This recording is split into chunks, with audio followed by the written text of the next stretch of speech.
नमस्कार। आज महासप्तमी, दुर्गा पूजा। वैसे मैं कई दिनों से कह रहा हूँ, ये दुर्गा पूजा का बहुत अहमियत है हमारी संस्कृति में, हमारी हमारी धर्म में, हमारे जीवन में, हमारे देश में, इस प्रदेश में, भौगोलिक इस जगह में सभी इस पूजा को त्यौहार मनाते हैं। एक बड़ी तरह से इसका इसका एक उत्सव होता है। सब कई दिनों के लिए हर कोई यहाँ पे वैसे हर कर्म से, जो रोज़ का कर्म है, सारा साल जो कर्म चलता है, उससे छुट्टी लेकर लोग इसी पूजा में, इसी उत्सव में अपने आप मग्न हो जाते हैं। हर कोई अलग अलग तरह से ये पूजा किया जाता है, लेकिन इस अलग अलग तरह से जो पूजा किया जाता है, अलग अलग तरह यानी कहीं पर कोई कल्चरल प्रोग्राम होता है, कहीं पर कुछ होता है, कहीं पर किसी तरह से सजाया जाता है, किसी और जगह पे किसी और तरह से सजाया जाता है, सजावट वगैरह बहुत अलग अलग तरह का पंडाल बनते हैं। पंडाल यानी जहाँ देवी मूर्ति को कुछ दिनों के लिए घर दिया जाता है, एक जगह दिया जाता है, बिठाया जाता है। तो ये इसमें कितने तरह तरह के अलग अलग सृजनशीलता दिखाई देती है। सृजनशीलता यानी कैसे आर्टिस्ट लोग का बहुत सारे कुशली क्राफ्ट्समैन लोग एक साथ आते हैं और इस पंडाल को बनाते हैं, जो घर देवी का जो घर बनता है उसको बनाते हैं। तो ये सब के बीच में एक चीज़ जो देखने को मिलता है वो है जो देवी का रूप और जो मूर्त भाव, जो मूर्ति बनती है। ये मूर्ति को लेकर भी कंपटीशन वगैरह होता है, कहाँ पर मूर्ति सबसे सुंदर हुआ, सबको भा गया, सबका मन जीत लिया, उसको प्राइज़ दिया जाता है। तो ये मूर्ति जो है, ये मूर्ति का एक अहम भूमिका है इस पूजे के अंदर। और इस मूर्ति में जो प्रकाश होता है वो हम देखते हैं एक युद्ध का, एक बहुत ही वायलेंस, युद्ध यानी वायलेंस, एक युद्ध का मुहूर्त को पकड़ा जाता है। पूरा जो कहानी है महिषासुर मर्दिनी का, देवी का असुर के साथ लड़ाई का, उसमें से वो जो मोमेंट है, वो जो पल है, वो जो मुहूर्त है, जिस मुहूर्त पे देवी असुर को शूल से, अपना शूल यानी त्रिशूल, उस शूले बद्ध त्रिशूल, इसका दो तरफ होता है शूल का, एक तरफ एक नोकीला होता है, दूसरे तरफ त्रिशूल, तीन नोकीला जो धार रहता है। तो यही दिखाया जाता है कि शूल से बद्ध किए हैं देवी।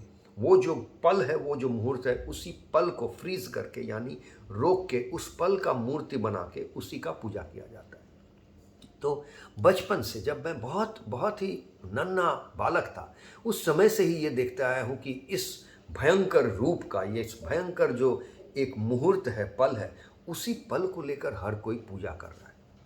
अच्छा, पूजा का मंत्र जब सुनते हैं तो उसमें जो एक वाक्य या एक शब्द जो सबसे ज़्यादा सुनाई देता है, वो सबसे, हर पूरा मंत्र जितना सुनते हैं, जब भी पुष्पांजलि वगैरह जो भी देना पड़ता है या पंडित जी आते हैं मंत्र पाठ करते हैं, जो भी बोलते हैं उसमें से एक शब्द उभर के आता है, वो है शांति। बात बात में मंत्र में 1000 बार ये कहा जाता है, ओम शांति शांति शांति शांति। ये तो ये शांति शब्द का इतना प्रयोग होता है। अच्छा, ये भी देखें कि धर्म और जो भी ऐसे बातें होती है तो हमेशा लोग शांति की बात करते हैं, और ये कहा जाता है कि शांति रखना या शांत होना, यही जीवन का एक मेन उद्देश्य है, सबसे बड़ा एक उद्देश्य है। जहाँ भी अशांति है, जहाँ भी विचलित हो गए हैं लोग, मन अशांत है या एक परिस्थिति में लोग अशांत है, तो वो लोग कहते हैं कि ये सही नहीं है, ये नहीं चाहिए। सभी शांति का दूत बनने की बात करते हैं, कहते हैं कि जो भी हमारे अवतार रहे हैं वो शांति का दूत बनकर आए हैं।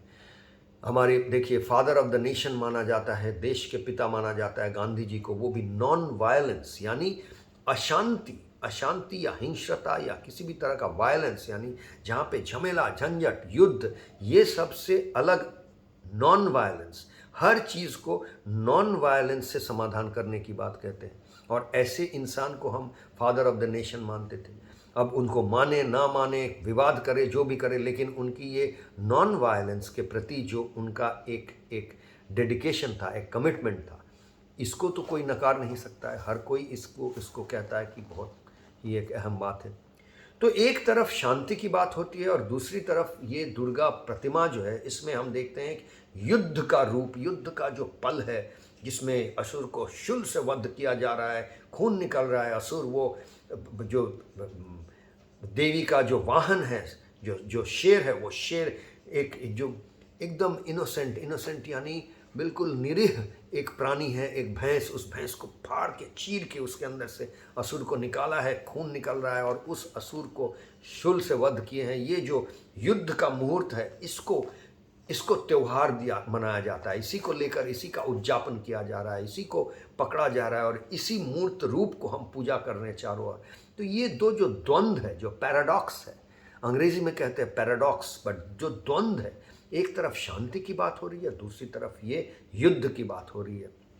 ये दो द्वंद्व को हम कैसे इसको समाधान करें, कैसे समझे कि कौन सही है, इसमें से क्या सही है क्या गलत है। भाई ये तो कन्फ्यूजन है। तो इस कन्फ्यूजन से निकलने में जो बात को समझना पड़ा, जिस विषय में प्रज्ञाशील होना पड़ा, वो विषय को आज आपके साथ बांट रहा हूँ इस संवाद के ज़रिए, इस सत्संग के ज़रिए। कर्मयोग फॉर 21st सेंचुरी का फिट फॉर लाइफ हमारा ये जो साधना पद्धति है, ये जो सीखने सिखाने का सिलसिला है, ये जो एक मुहिम है, इसमें भी बहुत ज़रूरी है ऐसी द्वंद्व को समझना। इस ऐसे द्वंद्व के पीछे क्या छुपा है, क्या अर्थ छुपा है, उन अर्थ को समझना बहुत ज़रूरी है। हम हमेशा कहते हैं प्रज्ञा कौशल साधना। तो देखिए, साधना के पहले कौशल यानी टेक्निक सही स्किल होना चाहिए। किस तरह से साधना को कर रहे हैं। अगर गलत टेक्निक को साधना में लेकर आ जाते हैं तो ये ज़रूर समझ लीजिए कि आपका साधना बेकार जाएगा। बेकार ही नहीं, उस साधना का फल विपरीत होगा। इसी तरह कौशल या टेक्निक के पहले आता है प्रज्ञा। तो प्रज्ञा यानी ज्ञान, जो ज्ञान को जब हम जीवन में उतारते हैं और उससे जो ज्ञान निकल के आता है, उससे जो एक प्रकाश, ज्ञान का प्रकाश होता है, जिससे हम अपने आप को समझ पाते हैं, दुनिया को समझ पाते हैं, जीवन को समझ पाते हैं, उसको हम कहते हैं प्रज्ञा। तो प्रज्ञा के बिना कौशल नहीं, कौशल के बिना साधना नहीं। तो इस विषय की जो प्रज्ञा है कि ये जो द्वंद्व है, एक तरफ दुर्गा माँ का असुर वध का युद्ध और दूसरा तरफ शांति का वार्ता, इस द्वंद्व को तभी हम समझ सकते हैं जब हम एक चीज़ को बहुत अच्छी तरह से समझें। वो ये है अद्वैत की जो चेतना है। अद्वैत यानी जब हम समझते हैं कि जहाँ पर दो नहीं है, बात को अच्छा से समझिए, कहीं पर दो है तो ये द्वैत हो गया। और ये दो जब नहीं है, दो के बीच में फर्क नहीं है, दो जुड़ के एक हो गया, योग हो गया, दो का योग होके एक हो गया, तो ये अद्वैत कहा जाता है। द्वैत नहीं है यानी सेपरेशन नहीं है, दो नहीं है, there is no two, there is only one. तो हमारा जीवन का एक उद्देश्य ये होता है कि हम जब जीवन शुरू करते हैं तब द्वैत द्वैत द्वैत द्वैत ऐसे ही जीवन शुरू करते हैं। यानी पहले तो समझ में नहीं आता, ये सारा जग के साथ जब जन्म हुआ मेरा, ये सारा जग कहाँ और मैं कहाँ, ये एक खिचड़ी लगता है।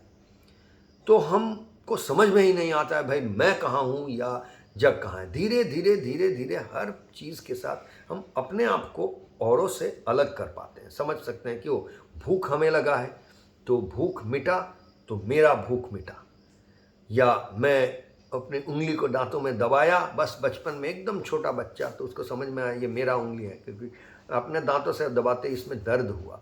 तो जिन चीज़ों में दर्द होता है, शारीरिक दर्द होता है, उससे समझते हैं कि ओ इससे दर्द हो रहा है, उससे दर्द नहीं हो रहा है। जिससे दर्द नहीं हो रहा है वो मैं नहीं हूँ, जिसको दर्द पहुँच रहा है वो मैं हूँ। ये मानसिक दर्द पहुँचता है तो भी ऐसा होता है, जिसको मानसिक दर्द हो रहा है वो मैं हूँ। कुछ खा रहा हूँ, किसी प्राणी को हत्या करके खा रहा हूँ, भाई उसका दर्द मुझे नहीं हो रहा है तो वो कोई और है। मुझको, मैं अपने उंगली को काट के तो नहीं खाता हूँ, क्यों, काट के खाने से दर्द होता है।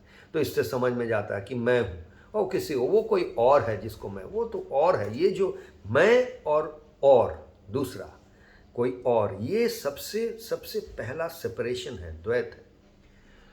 तो कहा ये जा रहा है, अगर हम मान लें कि युद्ध कब कर सकते हैं, वायलेंस कब कब जायज़ है और कब जायज़ नहीं है, कब वायलेंस की, कब युद्ध की अनुमति है और कब अनुमति नहीं है, ये कब समझे। इसको समझने के लिए ही द्वैत और अद्वैत को समझना बहुत ज़रूरी है। और अगर ये मान ले कि युद्ध एकमात्र ऐसे हालत में जायज़ है या उसकी अनुमति है, एकमात्र जब आपका युद्ध आपके अपने साथ आप लड़ रहे हैं, यानी एक के अंदर किसी और के साथ लड़ने के लिए वायलेंस यानी अशांति जायज़ नहीं है, उसका अनुमति नहीं है। लेकिन अगर आप एक के अंदर ही अपने अंदर जो शत्रु पल रहा है, अपने अंदर आपके जो भी अमंगल, असुंदर और असत्य पल रहा है, ये सबको अगर आप समझ लें कि ये ही शत्रु है और उसके साथ लड़ने के लिए हर प्रकार का अशांति हो यार, हर प्रकार का अस्त्र शस्त्र जो भी ज़रूरत हो, जितना भी शक्ति प्रयोग करना हो वो आप कर सकते हैं। लेकिन जब तक आप किसी और के साथ लड़ रहे हैं, वो आप उनको गैर मानते हैं, वो आप खुद नहीं हैं, आप उसको एकात्म नहीं कर पाए, तब आपके पास अशांति प्रयोग करने का, शक्ति प्रयोग करने का, अस्त्र प्रयोग करने का, जोर प्रयोग करने का कोई अनुमति नहीं है।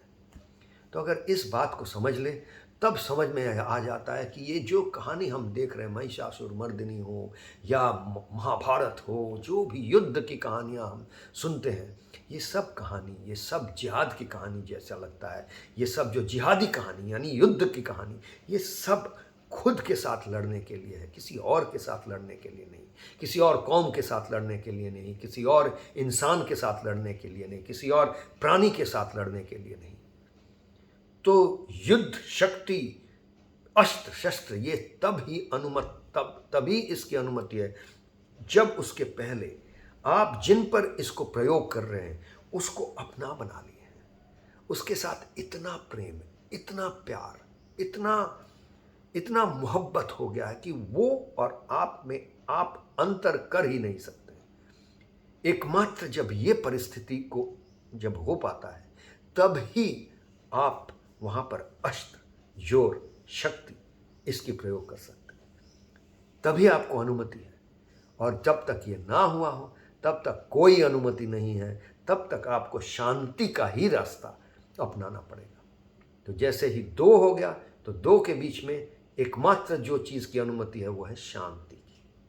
और जब एक हो गया, तब लगाइए जोर, जितना जोर लगा सकते हैं, हर तरह का शक्ति, वो शक्ति हंसी का, कौतुक का भाला भी हो सकता है, शूल हमेशा उससे खून निकले, वो कौतुक का भी। हम हंसते हंसते इंसान को खून कर सकते हैं। कैसे इंसान को? अपने आप को। अपने आप यानी दो भी हो, चार भी हो, पहले उनको अपना बनाइए। उनके दर्द, उनको दर्द पहुंचे तो आपको उतना ही दर्द पहुंचना चाहिए, तब आप जाके भाला चलाइए। वो कौतुक का भाला हो या गुस्से की भाला हो या समझाने की भाला हो या शारीरिक भाला हो। आप बच्चे को अगर चींटी काट के अगर उसको शारीरिक कुछ दर्द देकर समझाना चाहते हैं, पहले वो बच्चे को अपनाइए। तो ये सब बातें हैं, उसके बाद ही आप तो आज महासप्तमी है, तो दुर्गा माँ का मूर्ति है। इस मूर्ति को इसी तरह से पूजा किया जाता है, इसलिए मुझे लगा कि आज इस विषय को लेकर हमारा सत्संग हो जाए। आज के लिए इतना ही। नमस्कार।